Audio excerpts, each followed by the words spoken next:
I'll have a blue Christmas without you. I'll be so blue. Hi, my name is Henry Tenby. And I'm Alan Robertson. And we're the movie review gents with writershite.net. It's been a while since you've seen us, so we're going to be giving you a double movie review this time. We're going to be reviewing Saw 4, the latest in the quadrilogy of the Saw movies, and we're going to be reviewing P2. Yeah, both grotesque films with good elements of gore and humor and splatter and some thriller content. So we're going to get right into it. We'll start with Saw 4. Alan, you haven't seen these films before. This was your first one. Not having seen the first three films, how did that impact the startup of the film for you? Were you okay with it? Well, I thought the story was, not having seen the first three, the storyline was a bit confused for me, but, I got into it with, there's lots of gore in the movie, and some really gory stuff. What did you think?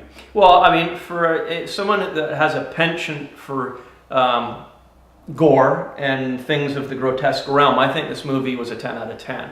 On the storyline, there's lots of holes. I had a problem with the continuity of the film. At the very beginning of the film, Jigsaw, where his body is flayed on an autopsy table, and they peel his brain out and peel his chest open. That was good. I like that. And then inside his chest, or inside his stomach, they find a videotape, and the videotape is basically him directing his next series of deeds, which basically are the gross things that get presented in this film. And some of the things that he constructed, or so-called constructed, the actual the torture devices. Yeah. I thought there could have been a lot more of those in the movie. They were really inventive. They were good. Yeah, they were very good. The thing is, where the film didn't have the continuity, at the beginning we see that he's dead, but at the end of the film they show his body in a different position, dead, in one of the torture areas. So how did that happen? Don't know. Yeah, we didn't. If anybody out there can explain that to us, let us know. We'd like to hear from you. But I thought the film was quite grotesque. It was good, quite ingenious. But there were timeline continuity problems which were a bit confusing. But hey, you're buying it for the gross stuff, and it was all there for me anyhow. Yeah, the movie for me was, they wouldn't rate it for an Oscar for best movie, but perhaps what they should do at the Oscars this year is actually have a new category for, Oscar for best gore. Yeah, well, we'd vote. Yeah, so I'd vote for that. But as I say, some of those contraptions, those torture contraptions, especially the one at the start where the two guys were chained up to there was like a meat grinder, this huge meat grinder. Yeah. And they're both getting pulled in by the chains into this thing, and there was one guy at one end had his mouth sewn up. Yeah, and the other guy with his eyes closed. Yeah, had his eyes sewn up. So they couldn't communicate with each other. So exactly. It was. But that was pretty good. There was a scene where remember the chubby fellow who was the pedophile? Or no, he was the rapist. And he is. Basically has to gouge his own eyes out, but with these things that come down and poke him in the eye. But that wasn't that could have been it was a contraption with these knives. Yeah, and the knives. No, the guy. The knives was the drug dealer. Oh right, yeah. Yeah, drug dealer has to use his face to free himself from a torture device by open the knives so it would release his wrists and his feet from this chair. Yeah.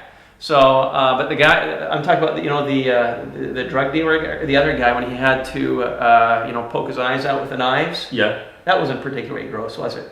The best one of all for me was, and the point I laughed out loud was where the guy was in the contraption with the 2 blocks of ice came down and crushed his head. Well, it burst like a potato. That was tomato. That was hilarious. That was really funny. Yeah, it was well done. I enjoyed the film. Yeah, I thought it was a good movie overall. I'd like to see the first 3 though, to get for me the continuity between 1 and 4. Yeah, well, I'll just quickly tell everybody. This film leaves off where the last one ends. Police officer has to solve these problems to eventually save his own life, and he has to save other people's lives, and he's basically led from one scenario to another of people being tortured for their sins, and it's all been set up by Jigsaw. I think that's all these movies are, is just a continuation of that same theme from one to the other. And they're very successful movies, seemingly. Quite, they were inexpensive to make, and the guy who started them off has been successful at it. Yeah. So I'd like to see the first 3, but I would certainly say on this one, I would say it was alright. I liked it. Yeah, right for me too. I think it's had the gore, and I recommend it to all you gore aficionados out there. I'll have a blue